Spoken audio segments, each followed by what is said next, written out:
고 황수관 박사님께서 예전에 나누어 주셨던 이야기입니다. 박사님이 어린 시절에 홍역이 돌았나 봐요. 그래서 이제 박사님도 어린 시절에 돌쯤 됐을 때 이제 홍역에 걸려서 거의 죽게 됐답니다. 애가 축 늘어져서 가망이 없어 보이니까 아버님은 이제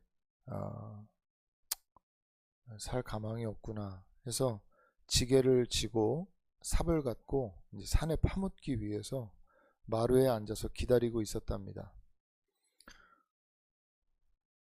근데 이제 어머니는 홍역에 걸려서 그 늘어진 그 자식을 밤새 품에 안고 있었다는 거예요.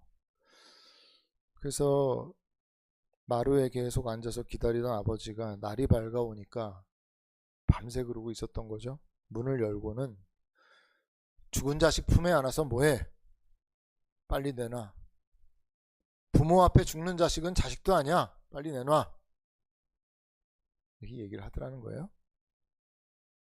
어머니가 자식을 품에 안고 울부짖으면서 하나님 살아계신다면 내 아들을 좀 살려달라고 막 울면서 막 기도를 그렇게 하더래요.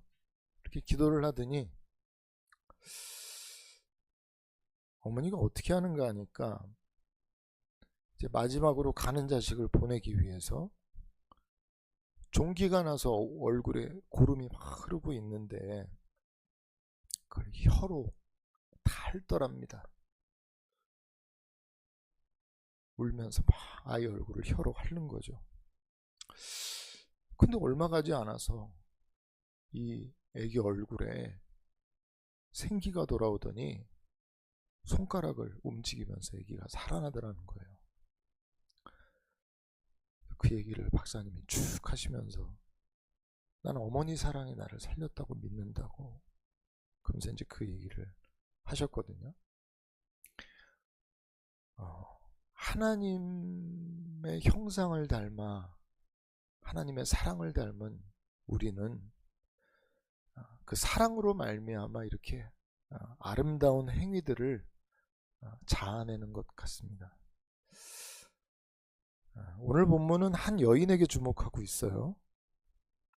예수님의 제자들은 이제 예수님이 죽은 것을 보고 다 끝났구나, 이제 모든 게 끝났어, 이렇게 절망하고 있을 때 이 한 여인은 안식일을 앞에 두고 이제 곧 안식일이니까 급하게 장례가 치러진 것으로 인해서 이제 마음 아파하고 있는 거죠. 사랑하는 예수님이 십자가에서 그렇게 비참하게 죽으신 것만으로도 견딜 수가 없는데 장례마저 안식일로 인해서 그렇게 급하게 처리된 걸로 인해서 더 마음이 아픈 거예요. 당장이라도 예수님 무덤가로 뛰어 달려가고 싶은데 안식일에 막혀서 갈 수가 없으니까 마음은 수십 번이고 수백 번이고 그 무덤가로 향하지만은 안식일에 막혀 있었던 그 상황에 마리아의 마음이 어땠겠어요. 그래서 오늘 본문 1절을 보면 마리아가 언제 예수님께 나아갔다라고 말씀하고 있습니까? 안식 후 첫날 일찍이 아직 어두울 때, 그때만 기다리고 있었던 거예요. 그때만. 시간이 되자마자 막 달려나가고 있는 마리아를 한번 생각해 보세요. 제자들에게는 끝났다, 제자들에게는 정지되었다, 정지된 것 같은 그 시간이 이 여인에게는 계속해서 흘러가고 있었다라고 말씀해주고 있는 거예요. 이 여자는 왜 그랬을까? 그저 죄악 속에 갇혀서 많은 귀신들을 주인으로 모시면서 사망 가운데 살아가던 자기에게 주님이 찾아와 주셨어요. 나는 그냥 뭐 저주받은 인생이지 뭐. 나 같은 거 이렇게 살다 죽어도 누구 하나 슬퍼할 사람도 없는, 그래 난 비참한 존재지, 이렇게 살아가고 있었는데 그런 자기에게 주님이 찾아오셔서 너 그렇게 쓸모없는 존재 아니다. 넌 저주받은 인생도 아니야. 악한 영들을 다 내쫓으시고는 고름 가득한 얼굴을 혀로 막 핥아내던 어머니처럼 그 마리아의 모든 더러운 것들, 모든 추악했던 것들을 다 닦아내시고 거룩하게 해주셨어요. 천한 자기를 돌아보시고 그렇게 존귀하게 여겨주시고 사랑해주신 주님이, 그렇게 좋은 주님이 어딨어. 그 내 생명보다 주님이 더 귀한 거지. 마리아는 주님이 그냥 전부인 사람인 거예요. 그래서 예수님은 십자가에서 죽으셨는데 그녀의 마음속에는 여전히 주님을 향한 사랑이 불붙은 채로 맹렬하게 여전히 타오르고 있었던 거예요. 그래서 오늘 보면 11절을 보면 한글 번역에는 그걸 빼놓고 해석을 하고 있는데 원문을 보면 대라는 접속사가 있어요. 그러나라는 말이거든요. 그래서 해석하면 이래요. 그 빈 무덤을 보고 제자들은 집으로 돌아갔다. 그러나 마리아는 무덤 밖에 서서 울고 있었다. 이 요한복음을 기록한 사도 요한이 의도적으로 그 상황을 보고 다시 집으로 돌아간 사도들, 제자들과 그 자리에 머물러 울고 있는 마리아를 대조적으로 보여주려고 하고 있는 것 같아 보여요. 예수님의 죽음만으로도 견딜 수 없는 슬픔인데 시신까지 잃었으니 그녀에게 현실은 온통 텅 빈 공백과 같은 거죠. 이미 마리아의 마음은 예수님께 점유되어 있는데 예수님의 시신마저 잃었으니 모든 걸 잃어버렸고 아무런 의미도 없는 거예요. 근데 어디를 갈 수 있겠어요? 제가 지난주에 놀이동산에서 버려진 어린아이의 두려움을 제가 나누면서 성부 하나님으로부터 버림받은 성자 예수님의 고통을 나누었었는데, 이제 오늘 본문에서 마리아는 자신의 전부이신 예수님, 그분의 시신을 잃어버리고 멈춰 있어요. 성경은 우리를 죽기까지 사랑하신 주님의 사랑만 이야기하지 않습니다. 그 주님의 사랑을 알고 주님을 뜨겁게 사랑했던 사람들의 이야기도 기록해주고 있어요. 제가 예수님 믿고 그 초기에 참 많이 했던 고백이 뭐였냐면, 예수님 저 지금 당장 죽어도 괜찮아요. 예수님 저 죽어도 좋아요. 그런 얘기를 참 많이 했었어요. 예수님이 나한테 영생을 주셨는데 저는 원래 자살하려고 했기 때문에 지옥 문 앞에서 지옥으로 이제 곧 떨어질 사람 아니었어요? 근데 내 길을 막으시고 나를 살려냈는데 그 은혜가 얼마나 고맙고 감사해요. 당장 죽어도 좋겠다. 난 지금 당장 죽어도 천국에 가니까. 그래서 그런 말을 참 많이 했어요. 주님, 전 당장 죽어도 괜찮아요. 억울하지 않아요. 근데 시간이 점점 가면서 주님은 나한테 생명을 다해서 날 살려주셨는데 나는 죽음으로 그냥 감사하면서 내 생을 마치기에는 너무 죄송하다는 마음이 드는 거예요. 주님은 그 사랑으로 저뿐만 아니라 수많은 사람들을 위해서 죽으셨는데 아직 복음을 모르는 사람들이 너무 많은데 내가 그냥 죽어버리면 이건 너무 죄송한 거 아닌가? 그런 생각이 들어서 고백을 바꿨어요. 지금 죽어도 좋아요가 아니고, 혹시 주님 저 같은 사람도 필요하세요? 저같이 쓸모없는 인생, 저같이 아무것도 아닌 사람도 혹시 하나님 필요하세요? 그럼 제가 전생애를 주님께 드릴게요. 주님이 나 사랑하는 거 말고 이제 내가 주님 얼마나 사랑하는지 증명하고 입증하면서 살아갈게요 하고 오늘까지 살아가고 있어요. 여러분, 지금 이 자리에 우리 중에 주님 사랑 모르는 사람이 누가 있어요? 근데 이제 저는 여러분에게 도전하고 싶어요. 주님, 이제 제 차례입니다. 주님이 날 사랑하는 건 알겠어요. 근데 이제는 제가 주님을 얼마나 사랑하는지, 제가 주님 사랑한다는 고백이 얼마나 진실하고 깊은 고백인지 제가 입증하겠습니다. 여러분, 마치 사도 바울이 이제 예루살렘에 들어가려고 하는데 많은 예언자들 선지자들이 와가지고 막 울면서 하나님이 거기 들어가면 많은 박해와 고난을 당해야 된다는데 목사님 들어가지 마십시오. 그러면서 이제 막 막는 거예요, 바울을. 근데 바울이 뭐라 그러죠? 어찌하여 울어 내 마음을 상하게 하느냐? 나는 주 예수의 이름을 위하여 결박당할 뿐만 아니라 예루살렘에서 죽을 것도 각오하였노라. 그래.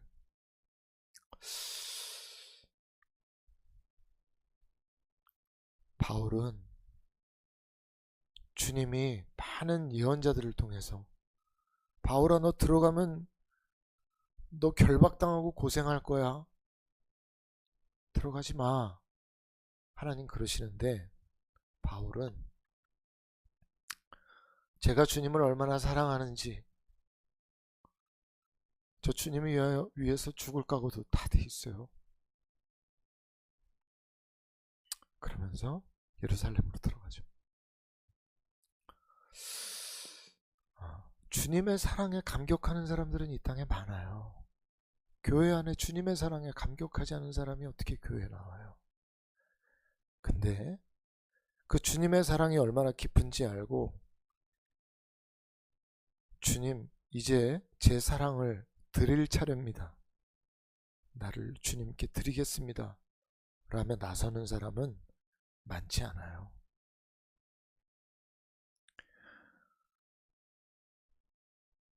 어찌 보면 오늘 마리아의 모습이 주님 사랑이 얼마나 날 향해서 깊은 것인데 내가 주님 없이 살 수 있을까? 이 사랑을 우리에게 보여주고 있는 것 같아요. 여러분, 이제 우리 차례예요. 주님, 제가 주님 얼마나 사랑하는지 주님 보세요. 내가 주님을 위해 무슨 수고와 헌신과 희생을 하더라도 아깝지 않아요. 우리의 평생이 이러한 내용들로 채워진다면 아마 우리 그날에 주님 앞에 가서 얼마나 많은 칭찬과 위로가 있을지, 저는 우리가 그런 것들을 소망해야 된다고 그렇게 생각해요. 근데 마리아가 보니까 안에 주님이 없어요. 무덤 안에. 사실 막달라 마리아는 예수님께 향품을 바르기 위해서 예수님의 무덤으로 갔거든요. 갔는데 돌은 다 옮겨져 있었고 그 안에 예수님의 시신이 없는 거예요. 마리아가 생각하기를 이거 도굴꾼들이나 예수님의 음해 세력이 예수님의 시신을 옮겨갔구나. 얼른 베드로와 요한에게 달려가서 예수님 시신이 없어졌다고 그러면서 얘기를 하거든요. 그 두 제자와 함께 막 달려와요. 무덤으로. 확인해 보니까 예수님을 쌌던 세마포, 그건 그 형태 그대로 있는데 예수님은 없는 거예요. 여러분, 지금 사도 요한이 본문 1절부터 10절까지의 내용을 통해서 우리에게 뭘 얘기해 주려고 하는 것 같으세요? 뭘 얘기해 주려고 할까요? 무덤 안에 그가 없다. 인류 역사의 가장 충격적인 사건이 일어난 것이에요.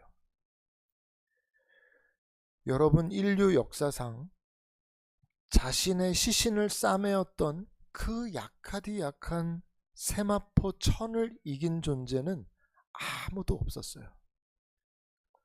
모든 인간이 결국은 세마포 천에 의해서 둘러싸였고 그저 자신의 사망을 받아들여야 했어요. 죽지 않으려 노력했던 사람은 넘쳐났을지라도 죽음이 임한 인간을 싸매었던 세마포 천을 이긴 존재는 누구도 없어요. 받아들여야 했고 그것이 인간에게 극복할 수 없는 비극적인 운명과도 같은 것이에요. 사도 요한은 그래서 본문에 심지어 11절까지 8번이나 반복하고 있는 단어가 있어요. 의도적인 거예요. 8번이나 반복적으로 쓰이고 있는 단어가 무덤이란 단어예요. 무덤. 계속해서 사용하고 있어요. 왜 무덤이라는 단어를 계속 사용하고 있을까요? 무덤은 사망의 상징이기 때문에 그래요. 요한이 말하고 싶어 하는 바가 뭘까요? 인류 역사 속에 모든 인류의 죽음을 받아 지키고 있었던 그 무덤이 예수님의 죽음을 지키는데 실패했다고 말씀하고 있는 거예요. 무덤은 이제까지 인간의 죽음을 지키는 것에 실패한 적이 단 한 번도 없어요. 무덤은 늘 승리했어요. 그런데 무덤은 있는데 무덤 안에 굴복하고 있어야 할 그 사망에 속한 인간, 그 시체가 보이지 않고 있다고 강조하고 있어요. 그래서 계속해서 무덤에 이르러 보니 무덤에 들어갔는데 없더라, 없었다, 그 자리에 없더라. 여러분, 지금 요한은 무덤의 실패를 말하고 있는 것이에요. 여러분, 그러나 단순히 본문은 세마포와 무덤의 실패만을 얘기하는 게 아니에요. 이 실패는 사실 사탄이 행사할 수 있는 최고의 권력 행사인 사망의 실패를 의미해주고 있는 거예요. 사탄의 손에 머물러 있어야 할 그 예수께서 그 사망의 권세를 깨뜨려 버리셨다라고 말씀하고 있는 거예요. 여러분, 어느 인간이든 그 사망 앞에서, 죽음 앞에서는 다 약해집니다. 누구랄 거 없어요. 그러나 예수님의 무덤은 바로 여러분의 무덤의 결국을 지금 보여주고 있는 것이에요. 물론 우리도 언젠가는 다 죽어요. 결국은 죽게 될 것이에요. 그러나 우리 모두는 사망에 갇혀 있지 않을 것이에요. 예수님의 재림과 함께 우리를 싸매고 있었던 세마포로부터, 우리 무덤으로부터 우리도 모두 다 일어나게 될 것이에요. 우리는 사망과 이별을 선언하고 우리는 영원한 생명으로 일어나게 될 것이에요. 어떻게 말이에요? 오늘 그 장면을 보여주고 계시는 거예요. 우리 안에 품고 있는 예수 그리스도께서, 그분을 믿는 믿음으로 말미암아 그분의 죽으심과 부활의 모양처럼, 그분이 우리의 부활의 첫 열매 되신 것처럼 우리 모두가 언젠가는 죽게 될 것이지만, 우리가 예수님이 죽으시고 부활한 것처럼 우리 모두가 다 그렇게 일어나게 될 것이에요. 여러분, 이것은 첫 열매에 대한 그림이에요. 우리도 다 일어나게 될 것이에요. 여러분, 그러나 요한복음의 저자인 요한은 단순히 사망의 실패만을 말하는 데서 그치지 않아요. 잘 보세요.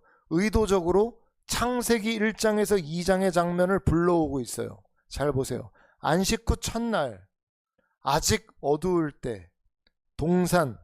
여러분, 이런 단어들이 우리로 하여금 연상시키는 것은 창세기 서두예요. 창조의 첫 번째 날이 어떤 날이었어요? 빛과 어둠을 가르는 날이었죠. 빛이신 예수 그리스도께서 십자가에 못 박혀 죽으심으로 빛이 꺼진 것 같았어요. 그런데 지금 어둠 속에서 다시 빛이 터져 나오고 있는 것이에요. 그래서 오늘 본문의 서두에 아직 어두울 때라는 표현은 단순히 시간 정보만을 주고 있는 게 아니에요. 구속사적 선언을 하고 있는 거예요. 어둠은 끝장났다는 거예요. 새 창조의 첫날이 열렸다는 거예요. 왜 굳이 요한이 그 장소를 동산이라고 묘사합니까? 첫 번째 아담이 실패했던 장소가 동산이었어요. 그러나 둘째 아담이신 예수께서 동산에서 승리하셨으므로 극적으로 그 다른 동산을 대조하고 있는 것이에요. 그렇기 때문에 부활은 죽음 이후의 회복이 아니에요. 창조 이후의 재창조란 말이죠. 여러분 안에 이 새 창조에 대한 소망, 이 부활의 소망이 여러분 안에 있습니까? 그렇다면 여러분의 무덤은 말씀드린 대로 사망으로 덮이지 않아요. 무덤은 여러분의 사망을 지키는데 실패하고 말았어요. 모든 인간은 죄로 인해 한 번의 죽음을 피할 수 없지만 그리스도인들은 두 번 죽지 않아요. 둘째 사망은 우리를 묶을 수가 없어요. 우린 이미 그리스도 안에서 새로운 피조물이 되었고 육체의 죽음 이후에도 영원한 생명의 문이 열리는 것을 보게 될 거예요. 우리는 바로 부활하신 예수님을 대면하게 될 것이에요. 그리고 그분과 영원토록 함께 살게 될 것이에요. 이 소망이 우리 안에 있을 때 우리가 어떻게 살아갈 수 있죠? 여러분, 왜 그리스도인들이 세상에서 담대하게 살아갈 수 있는지, 여러분 왜 세상이 우리의 믿음을 감당할 수 없는지 아세요? 세상이 가장 무서워하는 것은 죽음, 사망이에요. 물론 사망은 우리에게도 어색한 일이죠. 낯선 일이죠. 우리도 가보지 못한 길이에요. 그러나 적어도 사망 이후에 소망이 있기 때문에 그리스도인들은 죽음을 두려워하지 않아요. 사망을 두려워하지 않아요. 사망도 손대지 못하는 하나님의 자녀들을 감히 어떤 두려움과 공포가 우리를 삼킬 수 있겠어요? 하나님은 우리를 위해 자기 아들도 안 아꼈어요. 그렇다면 무엇이 하나님께서 우리에게 내어주시는데 무엇이 아까워 주시지 못하겠어요? 그 사랑이 있기 때문에 우리가 그 확신 안에서 이 세상에서 우리의 현실이 어떠하든 두려워하지 않고 살아가는 것이에요. 죽음마저 이긴 우리의 믿음이 있기 때문에 그래요. 여러분, 이 소망이 있어야 우리가 담대하게 됩니다. 우리가 부활의 소망을 가지고 살아가야 우리가 진정 어떠한 환경에 매몰되지 않고 환경이 어떠하든 부활의 소망 안에서 소망을 찾을 수 있는 거예요. 희망을 찾을 수 있는 거예요. 여러분, 그러나 본문은 오늘 지금 이 막달라 마리아의 순전한 사랑에 대해서 조명하면서도 그녀의 슬픔에 공감해 주지만은 않아요. 왜냐하면 그녀의 눈물은 빈무덤을 보고도 전혀 예수님의 부활을 인지하지 못하고 있는 영적 어두움의 눈물이기 때문에 그래요. 여러분, 아직 마리아는 예수님의 부활을 기대하지 못하고 있어요. 그래서 처음 그 여인의 불신앙에 대면하는 대상은 두 천사예요. 그들이 묻죠. 여자여, 어찌하여 우느냐? 몰라서 묻는 게 아니에요. 지금 두 가지가 다 있어요. 책망조의 말도 있는 거예요. 너의 마음은 이해하나 너의 눈물이 합당하지 않다. 그런데 그녀는 더 듣지 않아요, 이야기를. 그리고 자기의 슬픔으로 달려가요. 사람들이 내 주님을 옮겨다가 어디 두었는지 모르겠어요 라고 하면서 막 울고 있어요. 여러분, 다른 병행본문을 보잖아요. 그러면 거기 보면 다른 여인들은 무서워하며 다 떠났다라고 말하고 있어요. 왜냐하면 천사들을 봤잖아요. 그러니까 너무 무서워서, 천사들을 보고 무서워서 다 도망을 갔다는 거예요. 그래서 요한은 더욱더 마치 마리아 홀로 온 것처럼 묘사하고 있는지도 몰라요. 천사들과 대화하고 있는데 무서워요? 그것도 몰라요. 왜? 자기의 슬픔이 너무 크기 때문에 그래요. 자기 슬픔에 매몰된 거예요. 아마도 주님께서 더 말하려는 천사를 손으로 가로막았을지도 모르겠어요. 그냥 둬라. 이제 부활하신 예수님께서 막달라 마리아의 뒤에 서서 말씀하세요. 여자여, 어찌하여 우느냐? 누구를 찾아? 이렇게 물어보시죠.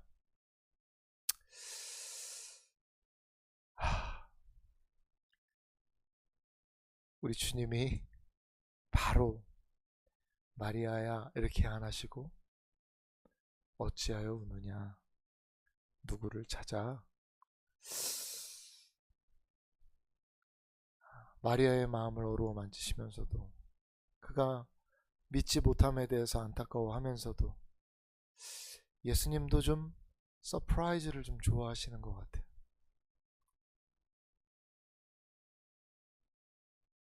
바로 나다 하시면 되는데 그 마음을 다 먼저 만지시죠. 왜 울어? 왜 울어? 또 찾아?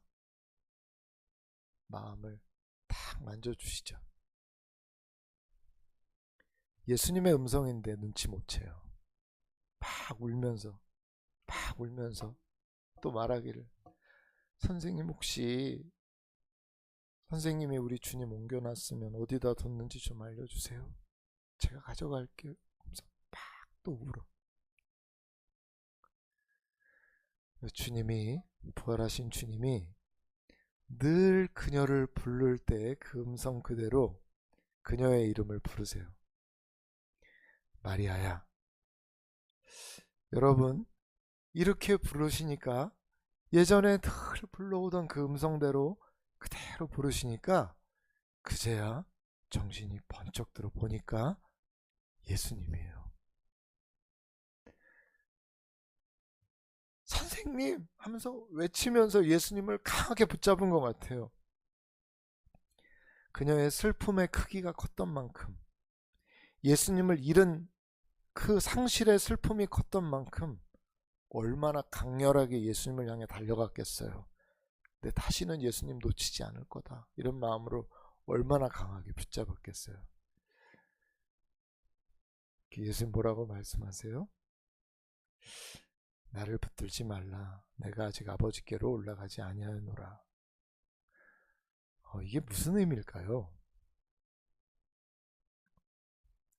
마리아는 그녀의 방식, 다시는 예수님을 옆에 두고 난 놓치지 않을 거야 라는 강렬한 사랑과 열정으로 예수님 붙들고 있는데 그 방법이 아니라는 거예요. 그것이 여전히 부활하신 예수님을 사랑하는 방식이 아니라는 거예요. 이제 예수님은 승천하셔야 되고 이제 믿음으로 성령으로 그 안에 오셔서 그와 함께 계실 거예요. 근데 그녀는 그런 방법을 알 길이 없으니까 자기 방법대로 예수님을 지금 붙들어 두려고 하는 거예요. 그래서 우리 안에 주님을 향한 진실한 사랑이 있다고 해도 우리가 늘 기억해야 되는 것은 주님의 방식과 방법대로 우리가 주님을 사랑해야 된다는 거예요. 우리의 방법대로 주님을 사랑하려 하는 시도 중단해야 된다는 거예요.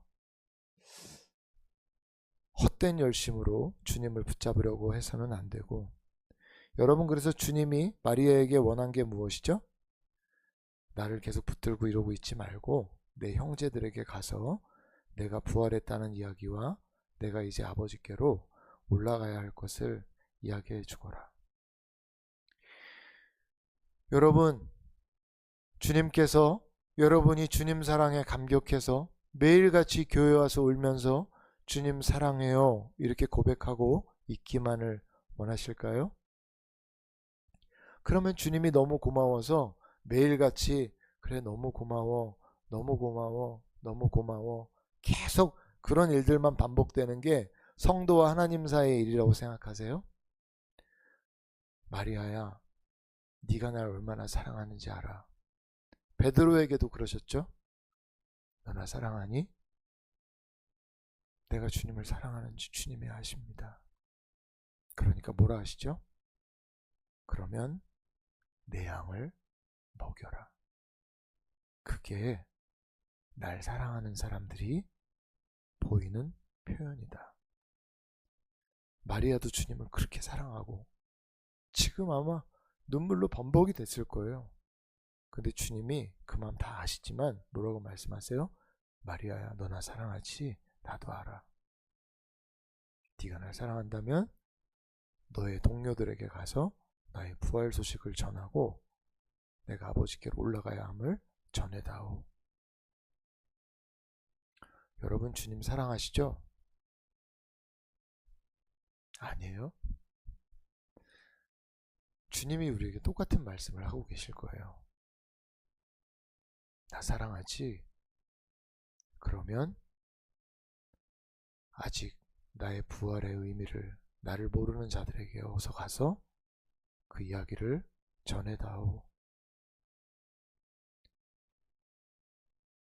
나의 이름을 알지 못해서 영원히 지옥에 빠져야 할 그들을 향해서 네가 나아가는 것이 날 사랑한다는 너의 사랑의 표현이 된다는 걸 잊지 말아라. 이렇게 말씀하시는 거죠. 그래서 어쩌면 오늘날 전도하는 사람들을 많이 볼 수 없는 것은 어쩌면 주님을 사랑한다는 한국교회의 사랑이 그만큼 식어진 것은 아닌가. 내가 사람들에게 예수쟁이라 손가락질 당할까봐, 저 사람 광신도야 이런 얘기 들을까봐, 교회에 미친 사람이야 라는 얘기 들을까봐, 사람들의 그 무리 속에 온전히 거하지 못할까봐,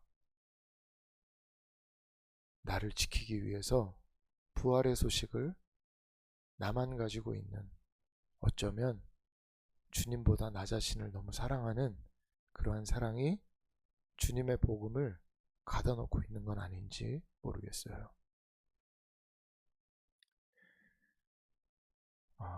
예수님의 부활은 단지 우리가 언젠가는 천국 간다라는 약속, 그것만은 아니에요. 그것은 지금 우리의 존재가 이미 옛 창조의 질서에 속하지 않았다는 선언이에요. 여러분, 더 이상 무덤이 최종 권위를 행사하는 그 세계의 시민이 여러분 아닙니다. 우리는 새 창조의 첫날을 살아가는 사람들이라고 말씀드렸죠. 이미 부활 이후의 시간 속에 우린 들어와 있어요. 아까 제가 서두에 말씀드린 것처럼 우리는 언제 죽더라도 그 영원에 속해 있기 때문에 오늘 이미 영원을 살고 있어요. 부활의 첫 열배 되시는 그리스도께서 여러분 안에 거하시고 계시기 때문이에요. 그분이 일어나셨다면 여러분도 일어날 거예요. 그분이 새 창조의 머리라면 우리는 새 창조의 몸이 되는 것이에요. 그분의 부활은 단순히 그분의 사건이 아니라 우리의 존재의 구조를 바꾸는 그러한 사건이 되는 것이죠. 여러분은 어디에 속해 살아가고 계세요? 여전히 옛 창조의 두려움 속에 살아가고 계세요? 아니면 새 창조의 담대함 속에 살아가고 있어요? 부활은 미래의 위로가 아니에요. 지금 오늘 현재, 오늘 이곳에서 우리의 존재가 전환된 것이죠. 이미 그 영원한 존재로. 죽음을 향해 가는 존재가 아니라 부활로부터 살아가는 우리는 그러한 존재들이에요. 우리의 시간은 무덤을 향해 흐르는 게 아니라 빈 무덤으로부터 흘러나오는 생명을 살아가고 있어요. 이게 바로 복음이고 이게 바로 부활이에요. 이것이 바로 오늘 우리가 살아가고 있는 삶의 방식의 근거를 제공해주고 있는 거예요. 여러분, 우리가 부활의 증인들이 되어서 이 땅에 중단된 것 같은 복음 전파의 일에, 그 부활의 소식의 전파의 일에 주님 사랑하는 것, 아까 서두에 말씀드린 것처럼 이제 주님 차례, 아니요, 주님 이제 제 차례입니다 라고 그렇게 고백했던 것처럼 부활의 소식 우리가 전할 수 있는 그런 우리의 삶이 될 수 있기를 주님의 이름으로 축원드립니다. 기도하겠습니다.